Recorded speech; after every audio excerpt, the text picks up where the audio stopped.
Johnson Sengeno njagala okubabuuzaako olwali tubadde mu lumbe lwa taata waffe naye nga jjajja waffe Yonasan Luwazo alina abaana be yazaala abaana abalenzi nga tulina enzija eziwerako era omukulu ono ng'ali mu luggya lw'essinga eyo era agenda kubanga tulina bye tuteesezaamu ng'abaana oba abazzukulu agenda kubaako byatuluŋŋamyamu biki bye twayisizza muganda wange sooka weyanjuli abatuwuliza oluvannyuma osumulule.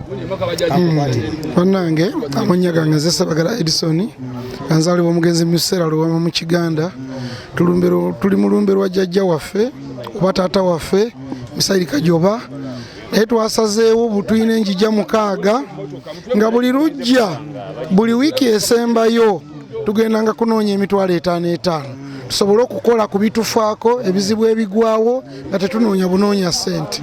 Olwekyo nsaba abantu mwenna mukiteekemu amaanyi tukitambuze era kitambulire ddala.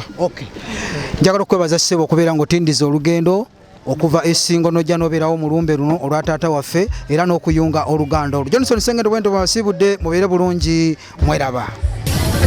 Tawula Radio ne TV ne programu zaffe ensengeka obulungi omuli ebyemizannyo ebyenjigiriza ebyobusuubuzi n'enkulaakulana byonna wano ku Tawula Radio ne TV amazima we gafa.